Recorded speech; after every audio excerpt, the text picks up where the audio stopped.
Meski berbagai budaya, berbagai usia, dan ingatlah bahwa kita insan yang merdeka.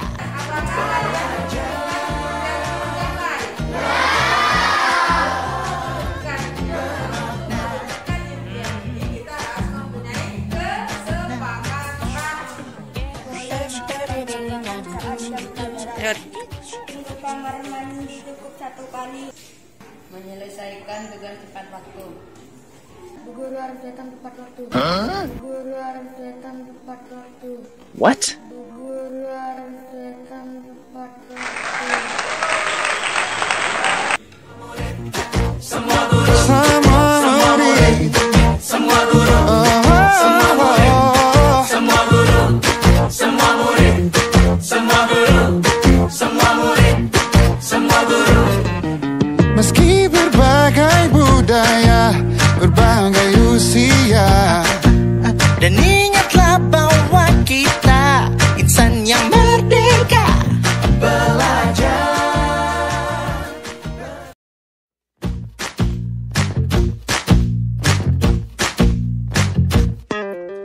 Kita bisa bersama mengubah dunia. Percaya pada diri demi cita-cita. Belajar, bergerak, bermakna.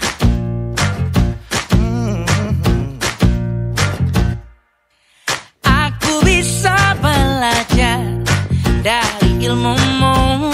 Oh, kamu bisa belajar dari yang ku tahu. Belajar, bergerak, bermakna. Yeah. Semua murid, semua guru, semua murid, semua guru, semua murid, semua guru, semua murid, semua guru, semua murid, semua guru, semua murid, semua guru. Meski berbagai budaya, berbagai usia.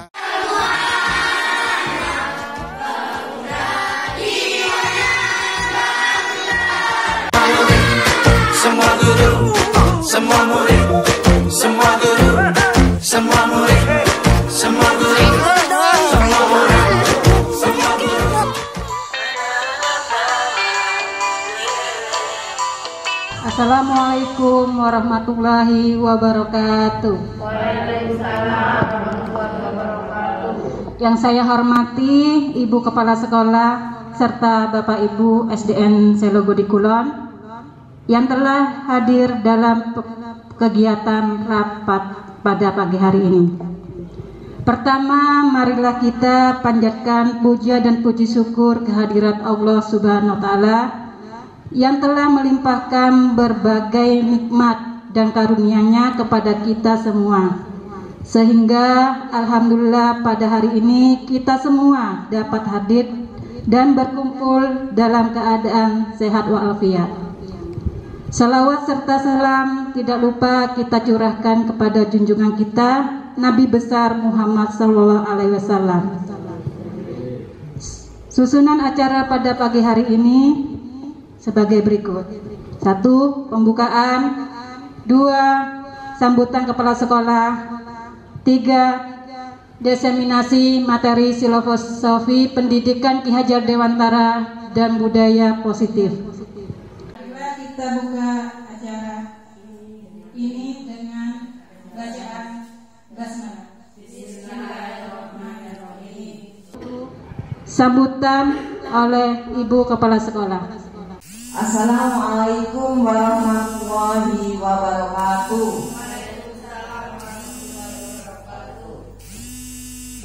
Yang terhormat Dewan Guru yang pada hari ini hadir. Kemudian mari kita panjatkan puji syukur kepada Allah Subhanahu wa Ta'ala, di mana hari ini kita dapat memenuhi undangan rapat guru penggerak dalam keadaan sehat walafiat. Salawat dan salam selalu kita berikan kepada junjungan kita Nabi besar Muhammad Sallallahu Alaihi Wasallam.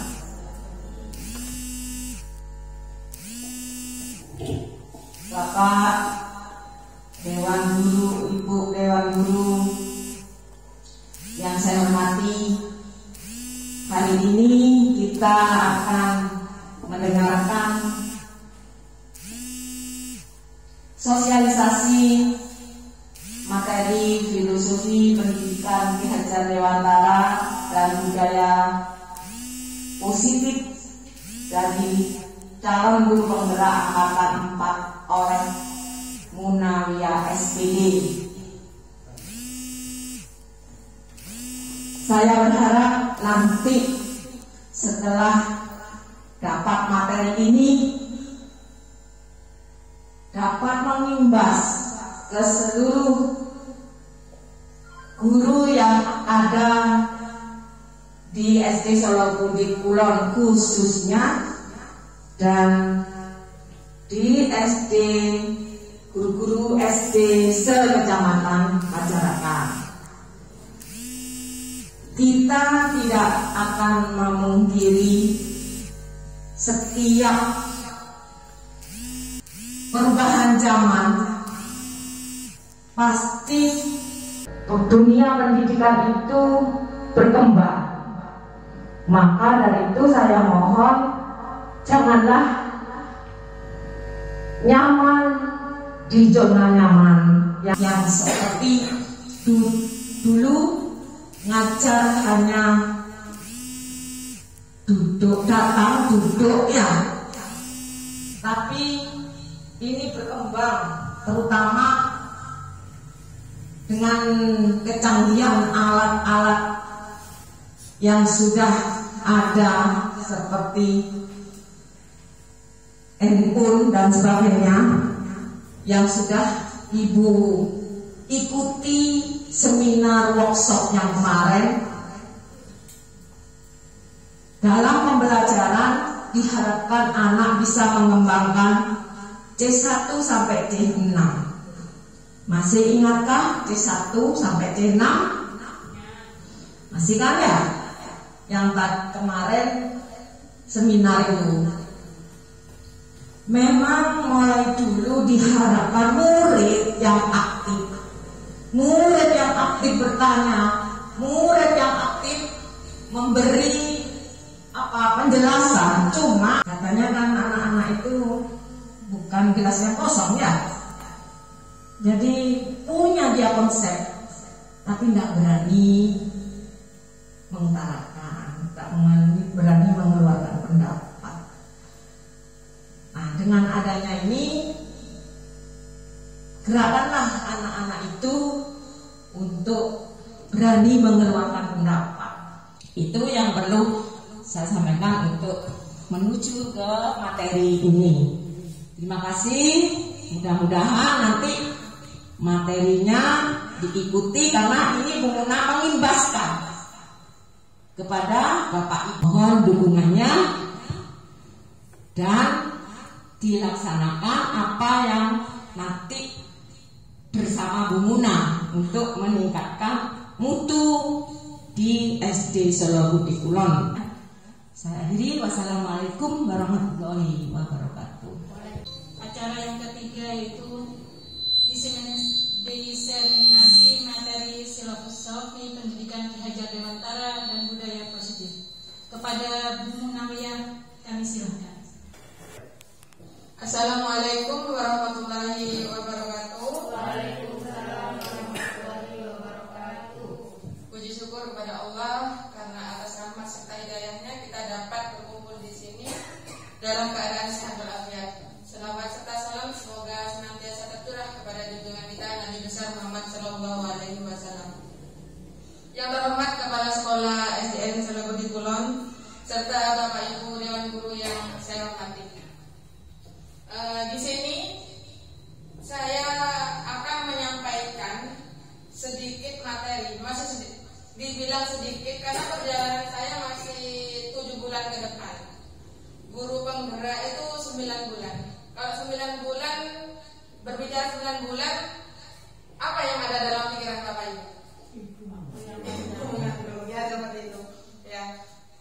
9 bulan saya masih berjalan 2 bulan dan materi masih 40%. Nah, ini modul 1. Nanti ada 3 modul dan yang saya sampaikan ini adalah modul 1. Saya ambil modul 1 tentang filosofi pendidikan Ki Hajar Dewantara dan budaya positif. Sebelum ke materi di sini, sebelumnya saya mengucapkan terima kasih atas partisipasi, dukungan serta bantuan Bapak Ibu Dewan Guru demi terlaksananya diseminasi ini. Yang kedua, saya berdiri di sini bukan maksud menggurui Bapak Ibu. Bukan bermaksud untuk menggurui Bapak Ibu. Di sini saya menyampaikan ilmu yang saya dapat untuk ditularkan. Seperti itu. Lanjut saja ke berikutnya. Sebelum ke materi, untuk membuka kegiatan ini, saya ingin bertanya, apa pandangan Bapak Ibu terhadap murid? Murid itu seperti apa?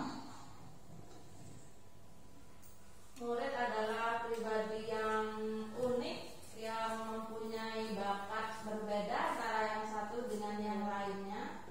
Dimana di sini guru wajib dan perlu, sangat penting untuk tahu bakat dan minat dari masing-masing anak tersebut, sehingga apa yang akan kita sampaikan, materi apa yang akan kita sampaikan bisa tersampaikan dan diterima dengan baik oleh masing-masing murid.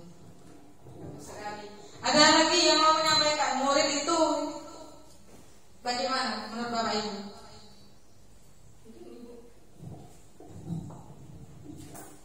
Ya, murid itu termasuk unik ya, karena punya karakter sendiri-sendiri. Sehingga guru sebagai pembimbing di kelas harus tahu bagaimana satu persatu dari kejiwaan anak itu. Terima kasih. Terima kasih jawaban yang sangat baik dari Ibu Sri Wahyuningsih dan Ibu Kustiasin.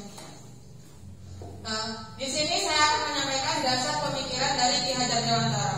Seperti yang kita ketahui, beliau adalah bapak pendidikan di negara kita. Bahkan citra beliau itu terkenal sampai ke luar negeri. Dasar pendidikan yang pertama, pendidikan menurut Ki Hajar Dewantara adalah menuntun. Pendidik itu hanya dapat menuntun tumbuh atau hidupnya kekuatan kodrat yang ada pada anak-anak agar dapat memperbaiki lakunya hidup dan tumbuhnya kekuatan kodrat anak.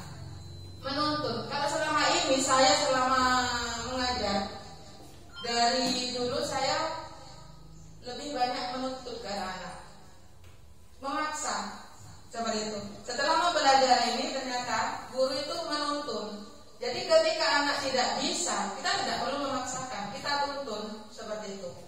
Yang kedua,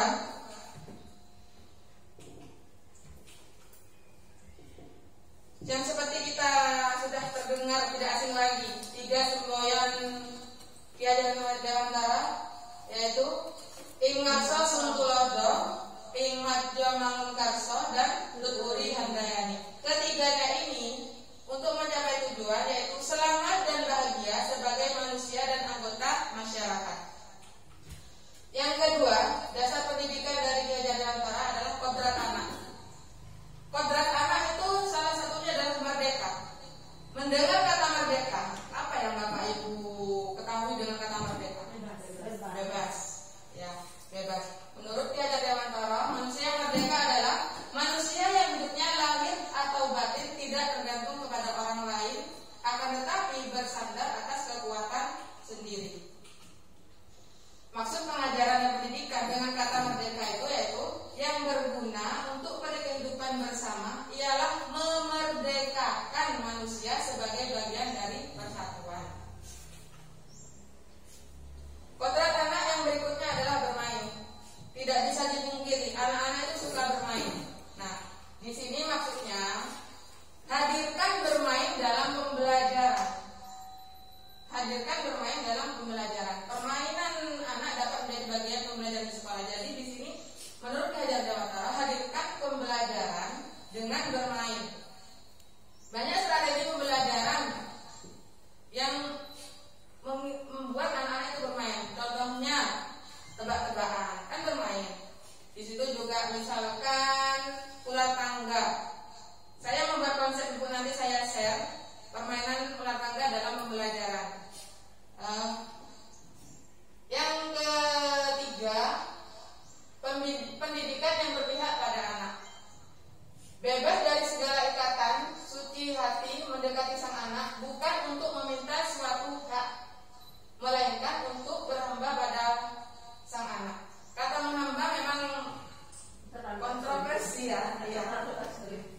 ekstrim. Nah, itu sering dibahas waktu awal-awal materi ini. Menghamba itu maksudnya kita itu berpihak kepada anak itu.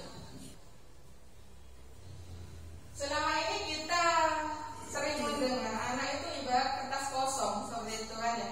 Kita yang melukis. Sebenarnya tidak seperti itu. Anak itu sudah lahir berdasarkan kodratnya. Kita tugasnya adalah menebalkan garis samar-samar itu. Setiap anak punya kodrat sendiri. Kita tidak bisa memaksa anak yang pandai di atletik untuk ke Olimpiade Sains misalkan seperti itu. Jadi kita tidak bisa memaksa. Kita harus menuntun dengan menebalkan garis samar-samar itu. Budi pekerti. Budi pekerti menurut Ki Hajar Dewantara adalah karakter merupakan perpaduan antara gerak, pikiran, perasaan sehingga menimbulkan tenaga. Sumber yang baik untuk pendidikan budi pekerti itu adalah keluarga. Karena pendidikan yang pertama yang diterima oleh anak itu adalah dalam keluarga. Masih ingat 3 pusat pendidikan? Keluarga, sekolah, dan masyarakat. Lingkungan masyarakat. Jadi keluarga menjadi tempat yang paling baik untuk melatih pendidikan sosial karakter yang baik bagi anak. Nah, di sini guru diibaratkan sebagai seorang petani.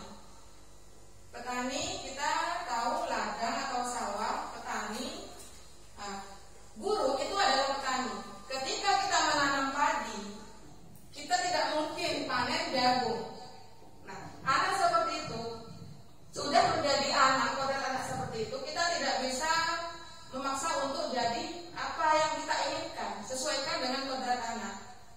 Di situ murid sebagai bibitnya, kita menanam, terus guru kita sebagai petani dan sekolah sebagai sawah atau ladang. Nah, bagaimana jagung itu atau padi itu tumbuh menjadi jagung yang baik? Tergantung kita mengelolanya. Seperti petani menanam jagung di daerah yang bersangga. Bagaimana usaha petani itu agar menjadi jagung yang baik? Nah, seperti itu diibaratkan sebagai petani.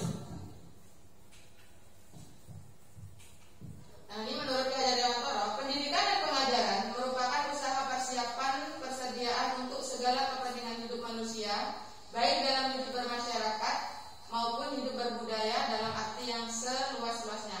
Dan tujuan pendidikan menurut segala kodrat yang ada pada anak-anak agar mereka menuntun segala kodrat yang ada pada anak-anak agar mereka dapat mencapai keselamatan, kebahagiaan yang setinggi-tingginya, baik sebagai manusia maupun sebagai anggota masyarakat. Oleh sebab itu, pendidik itu hanya dapat menuntun tumbuh atau hidupnya kekuatan kodrat yang ada pada anak-anak agar memperbaiki lakunya, bukan dasarnya. Hidup dan tumbuhnya kekuatan kodrat anak. Seperti yang dikatakan oleh Ali bin Abi Thalib, didiklah anakmu sesuai dengan zamannya, karena mereka hidup bukan di zaman. Seperti yang disampaikan oleh Ibu Kepala Sekolah tadi, kita sudah memasuki era digital menuju 5.0. Sekarang masih ada di 4 ya, 4.0. Nah, seperti yang kita ikut seminar kemarin, untuk membeli sesuatu ya tidak perlu keluar rumah. Nah, kita itu harus mengikuti itu, Bu. Jangan sampai murid lebih canggih dari kita ya. Kita yang diakali sama murid nanti. Jadi kita harus mengikuti. Seperti itu. Nah, di sini ada trapesium usia. Di usia 0 sampai 21 tahun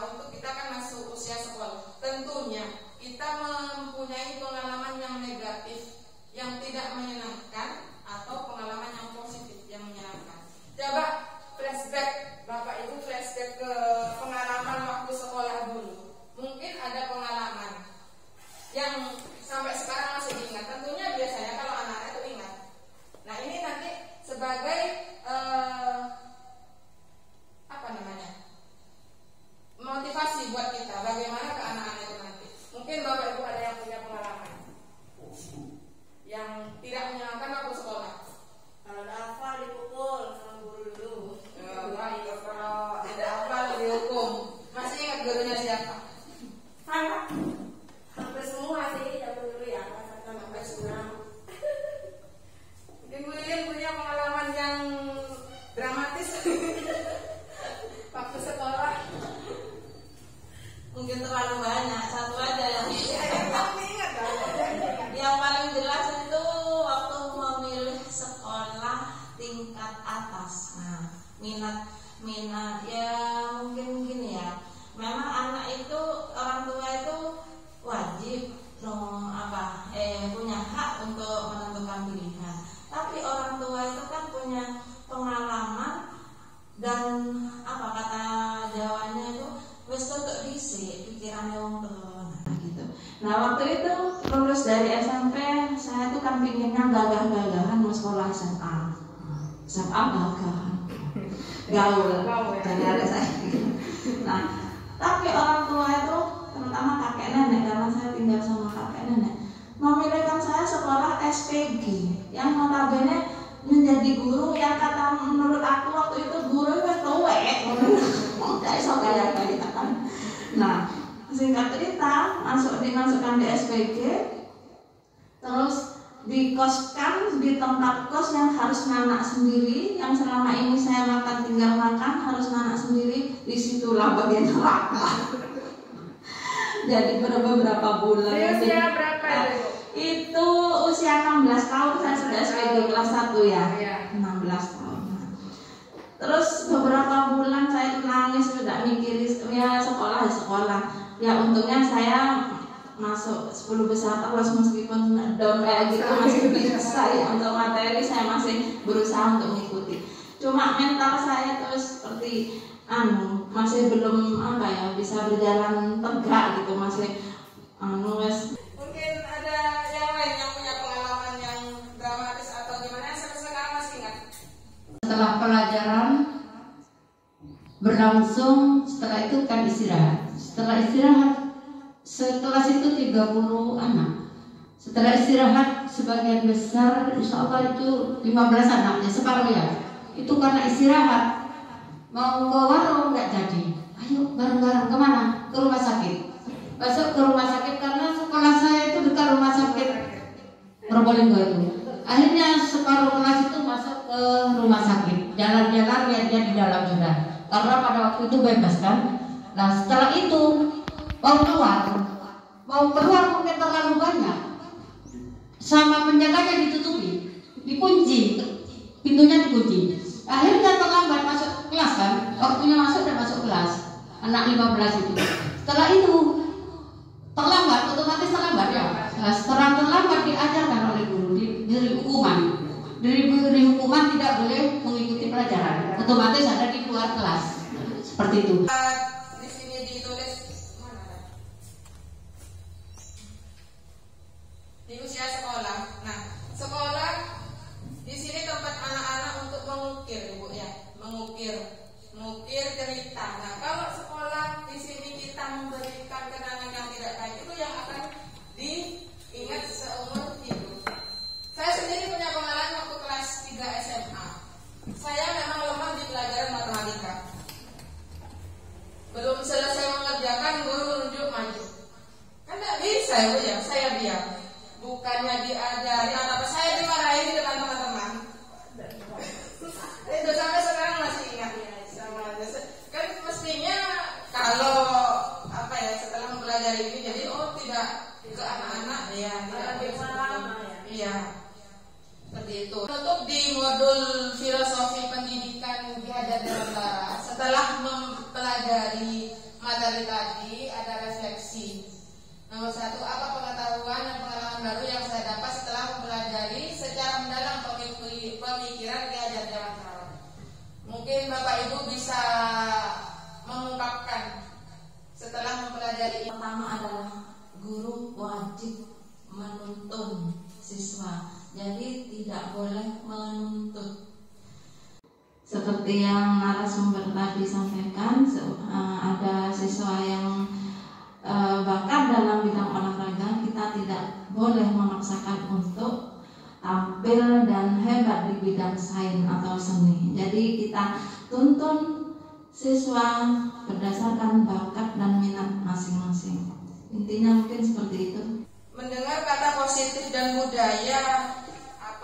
Bapak Ibu pikirkan.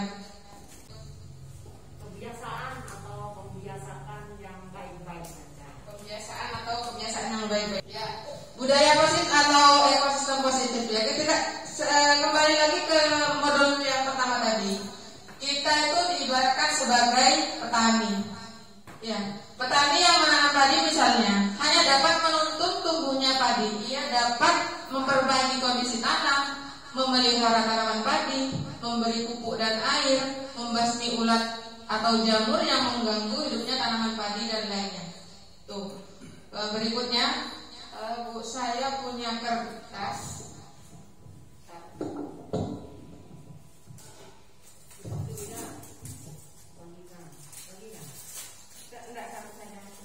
Coba Bu Nia remas kertas ini, pertahankan. Sekarang Bu Ida berusaha membuka. Coba dibuka tangannya. Saya mau tarik ke Iya, pertahankan. Buat puasa deh, contohnya. Coba ditarik kuat-kuat. Bisa Anda? Tidak bisa ya? Tidak bisa.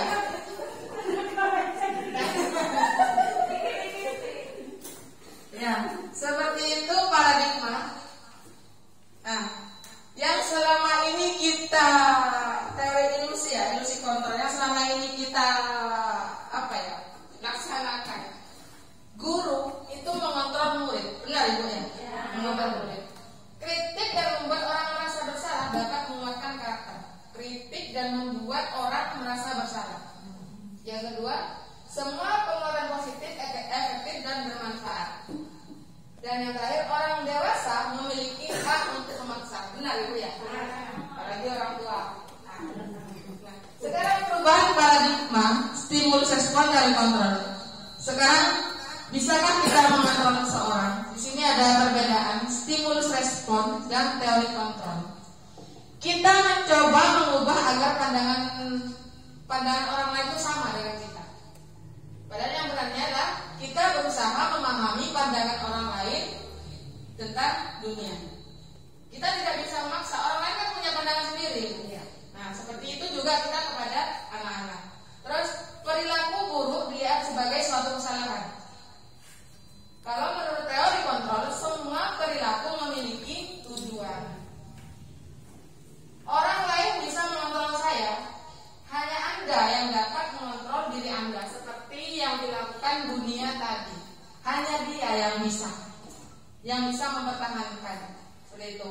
Terus pemaksaan pada saat bujukan gagal, di sini kan memaksa, sifatnya memaksa. Nah, teori kontrol itu berkolaborasi dan konsensus menciptakan pilihan-pilihan baru. Jadi sini tidak ada pemaksaan. Yang terakhir adalah model berpikir menang kalah. Yang benar adalah berpikir menang, tidak ada kalah. Mendengar kata disiplin, apa yang ada dalam pikiran Bapak Ibu? Disiplin, tepat waktu, tidak melanggar. Ya, disiplin itu berasal dari bahasa Latin disiplina yang artinya belajar. Makna asal dari konotasi dengan disiplin dari murid-murid menurut Socrates dan Plato. Disiplin diri membuat orang menggali potensinya menuju tujuan apa yang dia hargai. Nah, menurut Gajah Dewantara, namun dalam budaya kita, makna kata disiplin telah berubah menjadi sesuatu yang dilakukan seseorang untuk mendapatkan kepatuhan. Benar ya? Kecenderungan umum adalah menghubungkan disiplin dengan ketidaknyamanan, bukan dengan apa yang kita hargai atau pencapaian suatu tujuan mulia. Teori motivasi perilaku manusia, teori eksternal dari luar itu ya. Disiplin untuk menghindari hukuman, benar kan?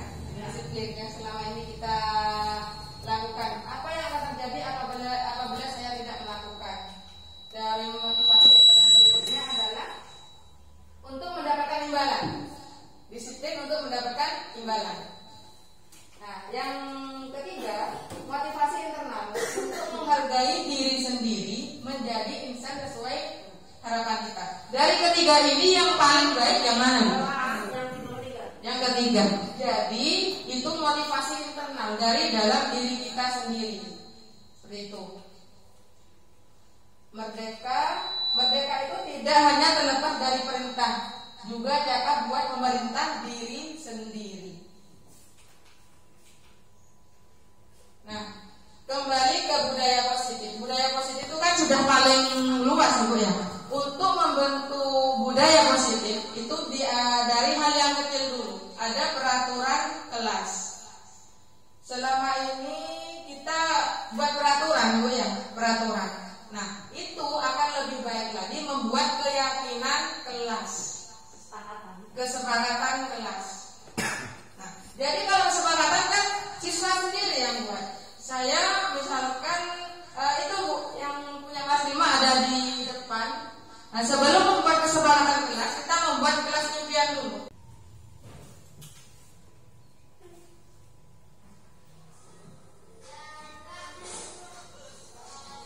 Di sini saya membiasakan tidak hanya ketua kelas yang memimpin doa, semua bisa menjadi pemimpin.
Seperti apa?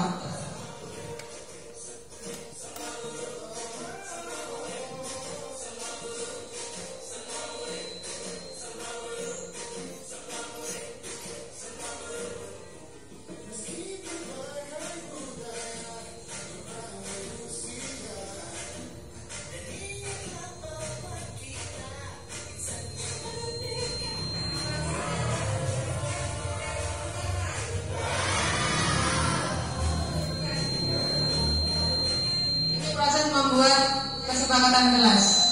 Untuk mencapai impian harus ada kesepakatan.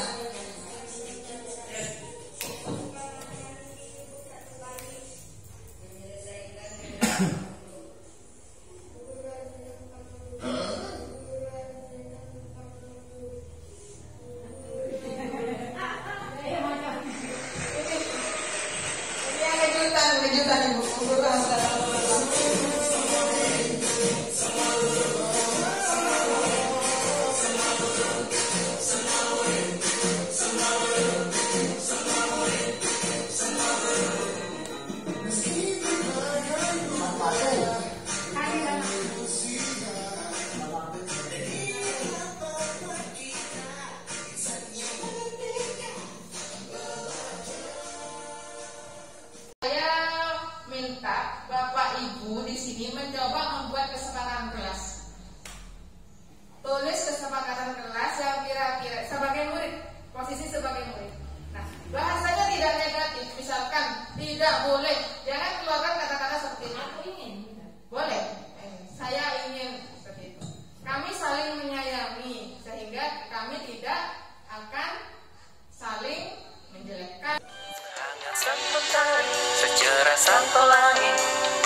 sang pengubah negeri.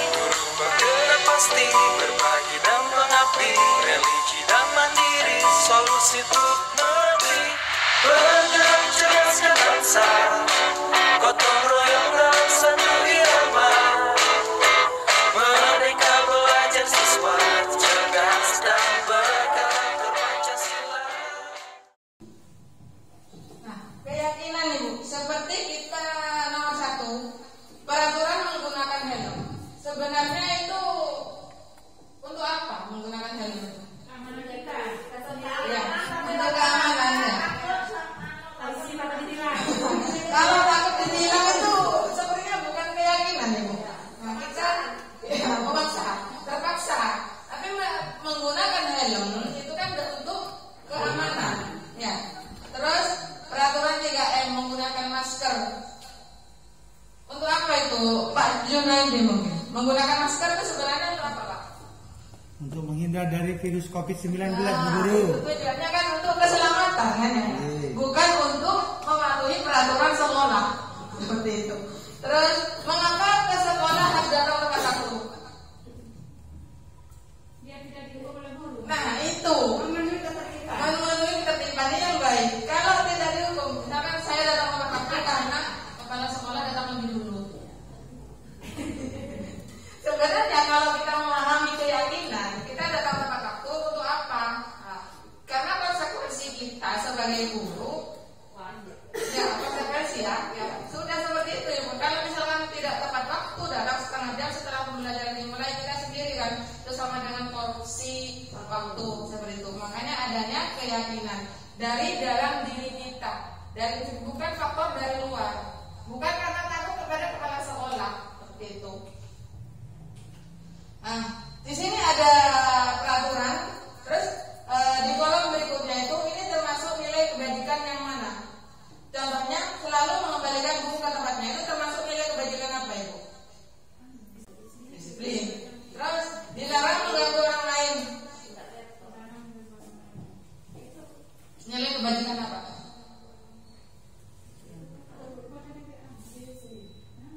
Itu diri sendiri. Hadir di sekolah 15 menit sebelum pembelajaran dimulai. Disiplin. Dilarang melakukan kekerasan. Nilai kebajikannya perdamaian. Bagus itu Pak ya. Terus dilarang menggunakan narkoba. Dilarang pemerintah. Kesehatan. Terus bergantian atau menunggu giliran. Disiplin, antri, budaya antri. Gunakan masker untuk keselamatan. Ya, jangan berlari di kelas atau koridor. Keselamatan. Ini jawabannya.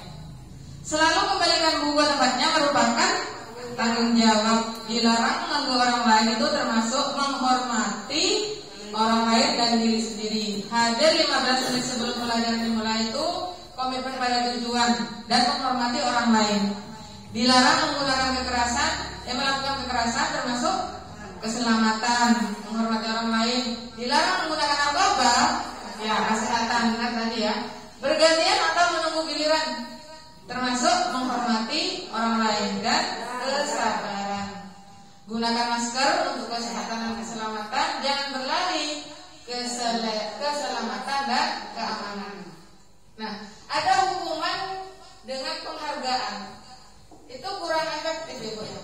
Ketika siswa diberi penghargaan saat itu saja, jadi tidak dalam diri saya mengerjakan ini karena untuk mendapatkan penghargaan. Nah, untuk jangka pendek, jangka panjang. Kedepannya kalau ketika guru sudah tidak memberikan penghargaan, siswa itu tidak akan melakukan lagi. Tidak semangat. Terus penghargaan menghukum.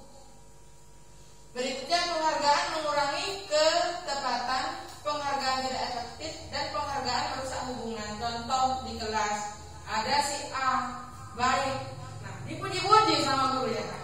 Nah yang lain itu merasa iri. Nah di sini ada hukuman atau konsekuensi. Coba Bapak Ibu di kolom yang kosong diisi. Menyuruh murid mencatat, saya tidak akan terlambat lagi sebanyak 100 kali. Itu termasuk hukuman atau konsekuensi? Hukuman. Menyuruh basket 2 kali karena terlambat hadir di sekolah. Hukuman. Meminta murid push up sebanyak 15 kali karena ke sekolah tidak pakai masker. Hukuman. Hukuman ya? Meminta murid mengganti kertas tugas teman. Konsekuensi. Meminta murid membersihkan tumpahan air di meja. Konsekuensi. Meminta murid tidak mengenakan sepatu seharian karena tidak berwarna hitam. Hukuman. Menyuruh murid lari mengelilingi lapangan basket sebanyak 2 kali karena terlambat. Hukuman. Ini jawabannya.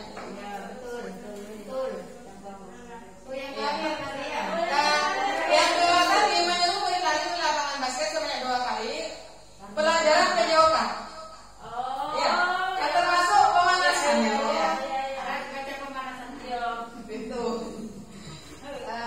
Nah, perbedaan hukuman dan konsekuensi. Hukuman itu sesuatu yang menyakitkan pasti akan terjadi, harus terjadi.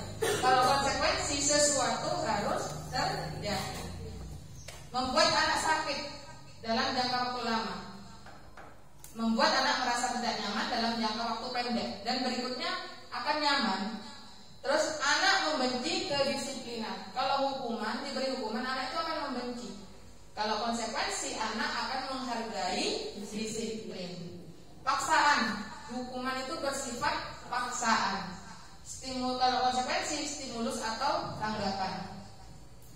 Mendorong anak menyakiti diri sendiri, mendorong anak agar menyesuaikan diri. Terus konsep diri yang buruk, konsep diri yang baik. Untuk hukuman, anak belajar menyembunyikan kesalahan. Bohong. Akhirnya karena dihukum, makanya bohong. Misalkan ada peraturan, kamu buat jadwal sholat di rumah, besok pagi dibawa ke sekolah laporannya. Nah, ketika anak itu takut dihukum sama guru, dia akan berbohong. Seperti itu. Anak belajar untuk mematuhi peraturan. Marah, rasa bersalah, dipermalukan, merasa tidak dihargai. Seperti pengalaman saya tadi waktu SMA ibu yang sampai sekarang ingat. Kehilangan hak, dibuat tidak nyaman, diasingkan untuk sementara. Itu konsekuensi. Kebutuhan dasar manusia. Kebutuhan dasar manusia ada 5. Dunia yang pintar bahasa Inggris. Belonging itu apa bu? Cinta, kasih sayang. Terus power, kekuatan.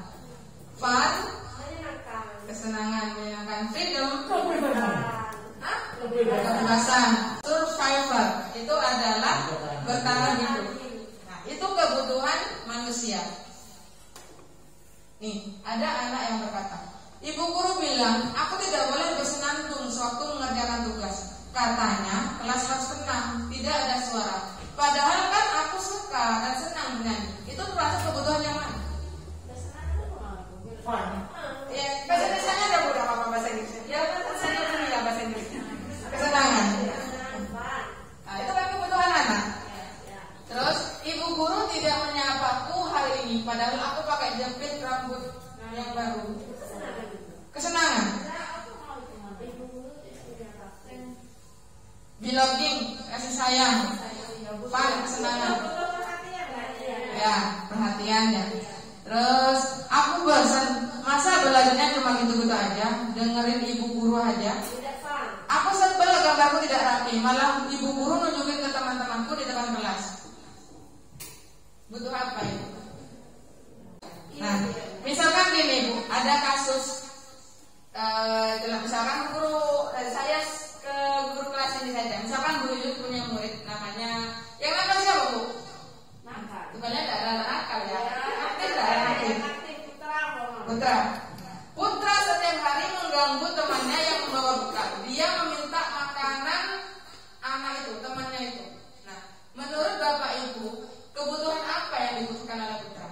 Perhatian mungkin ya. Perhatian dari orang tua mungkin. Nah, berarti itu bertahan hidup ibu ya? Iya. Ya, survival. Jadi kita harus memahami 5 kebutuhan dasar ini.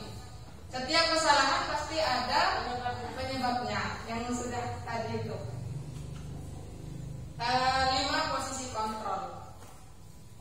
Posisi kita sebagai guru itu termasuk yang mana? Sebagai penghukum. Nanti ke hasilnya ibu ya.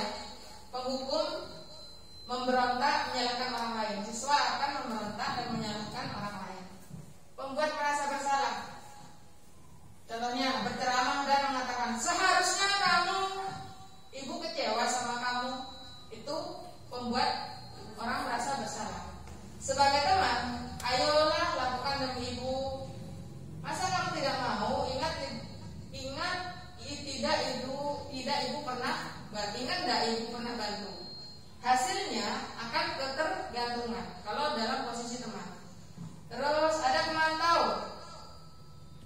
Apa peraturannya? Kamu kok seperti itu? Apa peraturan sekolah? Itu posisi pemantau. Hasilnya siswa akan menyesuaikan diri jika diawasi. Dan posisi manajer. Apa yang kita yakini? Apa yang bisa kau kerjakan untuk memperbaiki kesalahanmu? Itu posisi manajer. Hasilnya akan menguatkan pribadi. Nah, dari kelima posisi kontrol ini, nomor 1, di mana posisi Anda sebelum mengetahui posisi kontrol ini? Sebagai teman, manajer, penghukum, pemantau, atau salah satunya adalah pembuat merasa bersalah. Kita di posisi yang mana? Lebih ke mana? Pembuat merasa bersalah. Saya juga seperti itu, Ibu. Sebelum mempelajari model ini, pembuat merasa bersalah. Ya, kamu gak kasihan ibumu? Sering seperti itu. Dan posisi yang baik dari kelima posisi kontrol ini adalah sebagai manajer. Kita cari tahu kesalahannya. Misalkan ada anak kaki tidak piket, siswa yang lain, Bu, saya ambil kaset itu, Baik tidak piket. Nah, dari kelima posisi ini, ketika ada siswa yang tidak piket, kita bagaimana sikapnya? Terus tanya dulu, kenapa? Tanya dulu kan ya? Tanya dulu, bukan kamu ya. Marah-marah dulu. Seperti itu, posisi kontrol. Nah, kegiatan ada suaranya. Biasa ada ya. Yang biasa tarik-menarik suara ini. Kita sebagai posisi penghukum, membuat orang lain merasa bersalah, teman atau pemantau. Suatu pesan itu akan tercapai lebih banyak yang mana? Menggunakan kata-kata, nada suara, atau menggunakan lope-lope penyampaiannya dengan sikap. Ya, dari ketiga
kami mengadakan kelompok kerja. Ke posisi yang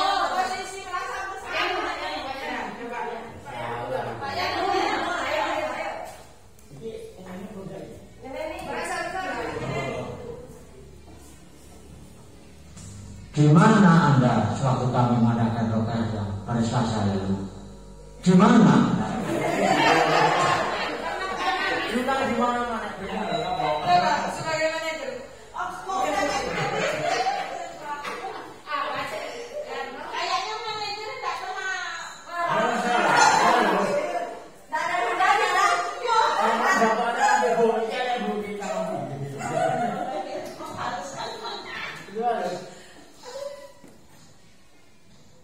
Di mana Anda sewaktu kami mengadakan lomba karya pada Selasa lalu? Sebagai manajer. Nah, sekarang kita ke diskusi. Berdasarkan tadi 5 posisi kontrol, ketika anak membuat kesalahan, itu kita mulai sekarang coba menerapkan restitusi. Restitusi adalah proses menciptakan kondisi bagi murid untuk memperbaiki kesalahan sehingga bisa kembali ke kelompok mereka. Nah, ciri-ciri restitusi yang satu, bukan untuk menebus kesalahan, tapi untuk belajar dari kesalahan. Yang kedua, memperbaiki hubungan. Yang ketiga, tawaran bukan paksaan.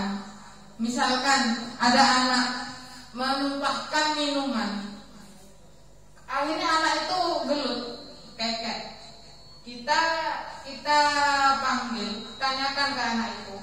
Yang marah yang punya minuman kan ibu ya? Tanyakan kronologinya dulu. Setelah itu, apa yang kamu butuhkan sekarang?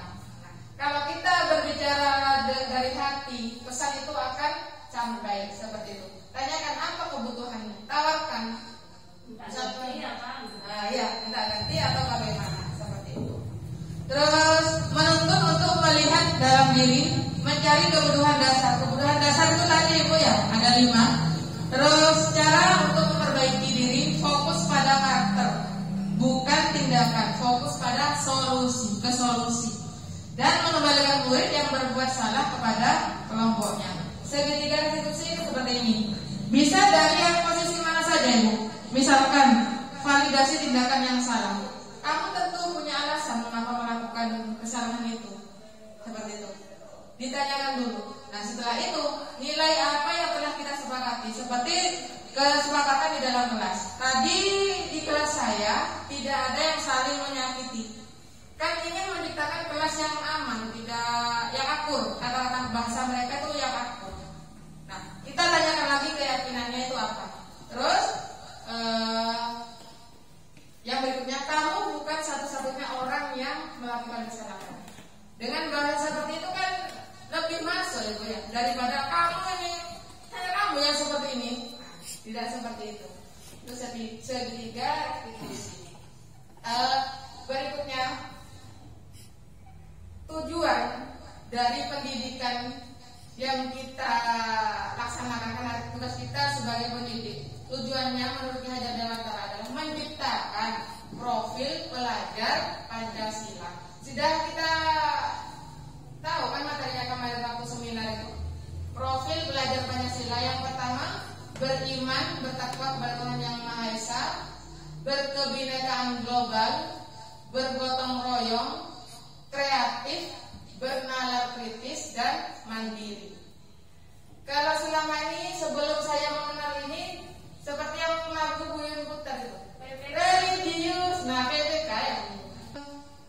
Melakukan presentasi, kritik saran monggo saya tunggu berikutnya. Dan sekali lagi dengan materi yang saya sampaikan itu bukan maksud untuk menggurui Bapak Ibu. Saya juga belajar dari Bapak dan Ibu yang ada di sini. Sekian materi dari saya tentang filosofi pendidikan Ki Hajar Dewantara dan budaya positif. Semoga kita kedepannya menjadi among atau pendidik yang lebih baik. Demikian dari saya, mudah-mudahan ada guna dan manfaatnya. Saya akhiri, wassalamualaikum warahmatullahi wabarakatuh.